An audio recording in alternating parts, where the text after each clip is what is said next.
Are you trying to make me weep and break into tears?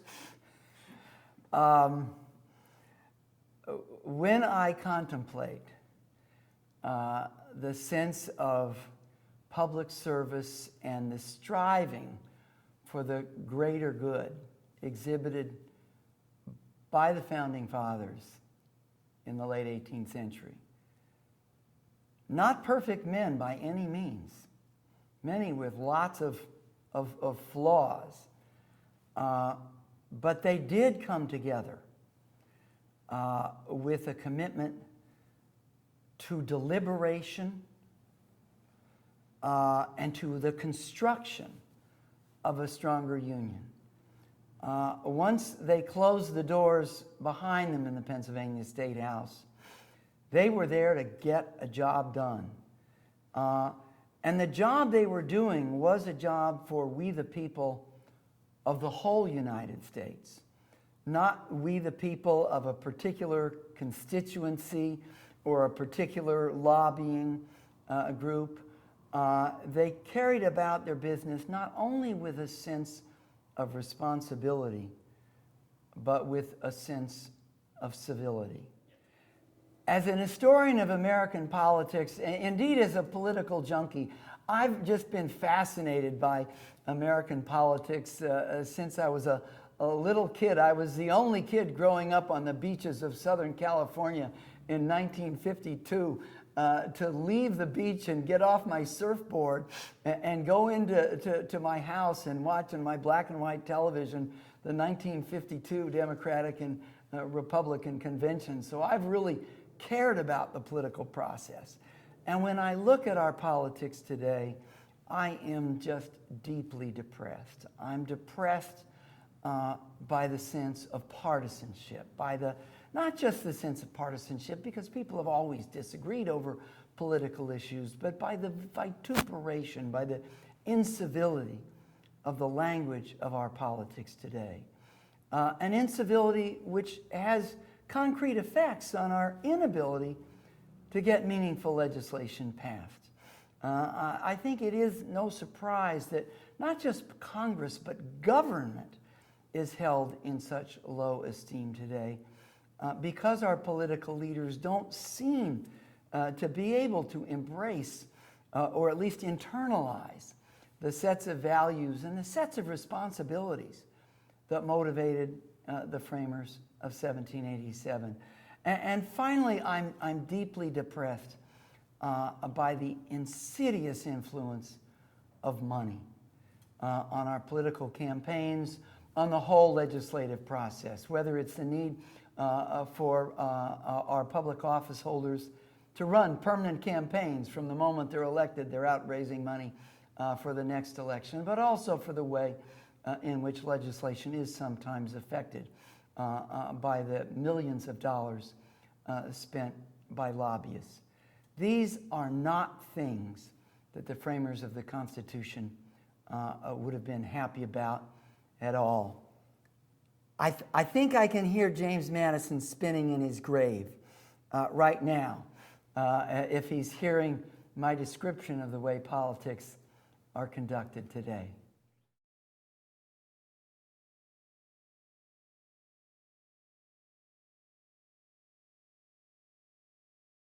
I think there are a lot of reasons why the 55 men inside the Pennsylvania State House were able to get so much more done than our Congress today.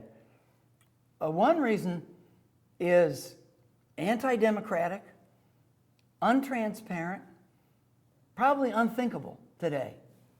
They met in secret, shielded from possible outrage from the public at large. But it really did allow them to check their egos at the door and to get down to the business of nation building rather than appealing to their particular interest groups that were going to guarantee their next election. I think we can all imagine what would happen today if a constitutional convention were held. It is our constitutional entitlement to call another convention. I must say I nightly pray that we'll never exercise that constitutional entitlement. First of all, of course, it would be open. And so the posturing on the convention floor itself would be something to behold. And then they'd march off the convention floor, and there would be the cameras from CNN and MSNBC and Fox News, and there would be all of the delegates delivering their carefully prepared sound bites. Positions taken on the convention floor becoming ever more inflexible, dissected by the blogosphere. It's not a pretty sight, I think. So, I mean, I do think that the rule of secrecy, however undemocratic it may have been, did allow this to be a deliberative body.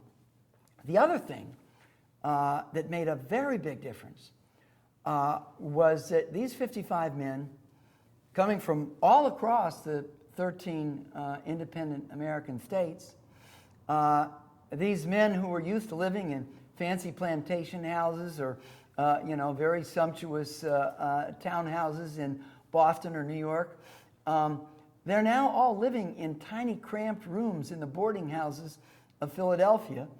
They wanted to get home. They wanted to get the job done. They couldn't stay in Philadelphia forever and debate these things to death. Moreover, after every session of the convention, they'd go out to dinner together. They wouldn't only go out to dinner together, but they'd go to one of Philadelphia's 200 taverns, which if you do a ratio of taverns to population, I think that would put most cities in the United States today to shame. I mean, that's a very significant ratio. And they'd eat and drink into the night. Their formal debates and disagreements on the convention floor would get softened with the conviviality that good food and good drink can sometimes produce. So I think that unlike our politicians today, who basically meet in Washington for maybe 3 days, and then they take off to their home districts so they can raise more money, these folks really got to know one another as human beings and came to respect one another in ways that I fear many of our congressmen today do not do.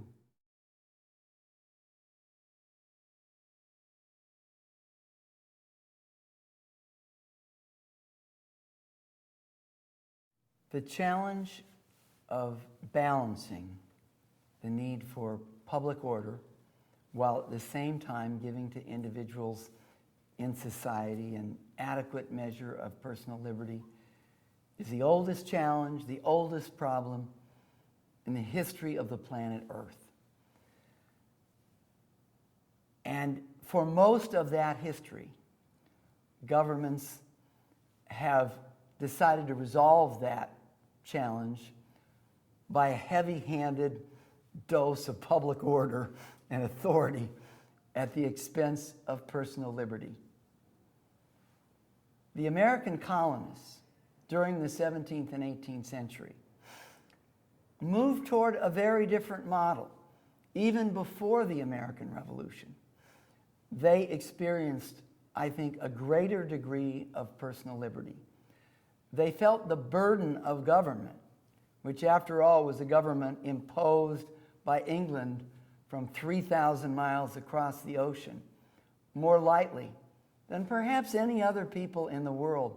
So we as Americans are used to a good measure of personal liberty. The American Revolution was fought to make sure that that personal liberty was maintained, that government didn't go too far in imposing order and authority. And indeed, in that sense, for example, the folks in the Tea Party today who are arguing against an oppressive federal government, they're drawing on a very rich tradition in America, this fear of heavy-handed government imposing on personal liberty. Now, the men who gathered in Philadelphia in 1787 to draft the Constitution, they were part of that revolutionary tradition. They too were suspicious of heavy-handed government, of authoritarian government. On the other hand, those men had lived through 11 years from 1776 to 1787 of trying to fight and win a war under a very weak central government, under the Articles of Confederation. They had been embarrassed by America's inability to pay off its debts, both to foreign nations and to citizens at home. They had been worried by a threatened insurrection in Western Massachusetts. So they were struggling to right that balance. If you will, if I could just read to you the most important words in this Constitution. If there are no other words that the people of California read, they should read these words. They are the words of the preamble. We, the people of the United States, in order to form a more perfect union, establish justice, ensure domestic tranquility, provide for the common defense, promote the general welfare, and secure the blessings of liberty to ourselves and our posterity, do ordain and establish this Constitution for the United States of America. And those are the aspirations which dictate all that follows in the federal Constitution.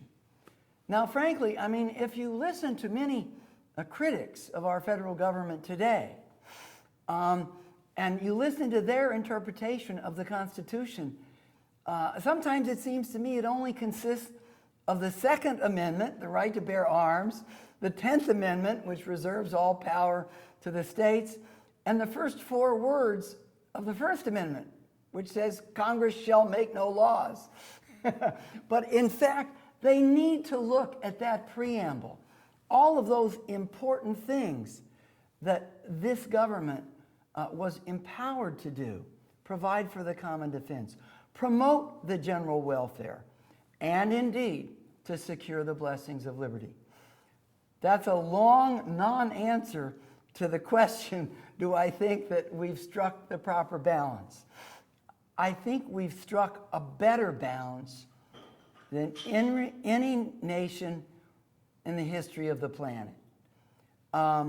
We'll never get it just right, and we'll continue to argue about where that balance should rest.